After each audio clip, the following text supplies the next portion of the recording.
ఎంత మంచి మాటలు ఎఫ్రాయిం గురించి రాయబడ్డాయి, అంతే భయంకరమైన మాటలు కూడా రాయబడ్డాయి. దేవుడిచ్చిన ఘనత కాకుండా, దేవుడిచ్చిన గొప్పతనం కాకుండా తన్ను గొప్ప చేసుకోవడం ప్రారంభిస్తుంది. Spiritual pride. ఇంకొకరి గురించి బైబిల్ ఇదే మాట రాశాడు, తన్ను తాను గొప్ప చేసుకున్నవాడు, దేవుని కంటే గొప్ప అవుతాను అనుకున్నవాడు ఎవరండి?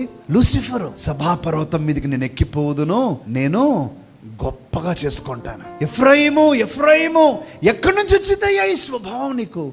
దేవునికి ముద్దు బిడ్డగా ఉన్నావు, దేవునికి జ్యేష్ఠ కుమారుడుగా ఉన్నావు, దేవుడు కనిన సంతానంగా ఉన్నావు, త్రాగుబోతని పిలుస్తా ఉన్నారు నిన్ను.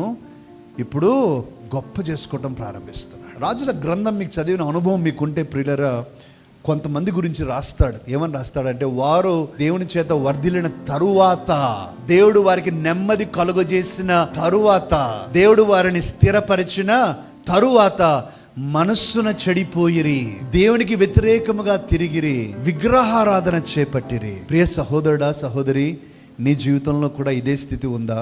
దేవుడు నిన్ను ఎంతో ప్రేమించి నిన్ను స్థిరపరిచి ఒక స్థాయికి, స్థితికి, ఒక ఆత్మీయ స్థితికి తెస్తే ఆత్మీయ గర్వముతో కళ్ళు నెత్తికెక్కిపోయి దేవుణ్ణి కాదన్నట్టు మనం జీవిస్తూ ఉన్నామా?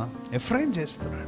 కొంతమంది అంటారు ప్రియులారా, దేవుడు మనకు మంచి ఉద్యోగం ఇస్తే, దేవుడు దాని కొరకు ఎంతో ప్రార్థించారు, నీ తల్లిదండ్రులు ప్రార్థించారు, నీ సంఘం ప్రార్థించింది, నువ్వు ప్రార్థించుండకపోవచ్చు, నీ గురించి శ్రేయోభిలాషులు ప్రార్థించారు, ఎంతో మంది ప్రార్థించారు.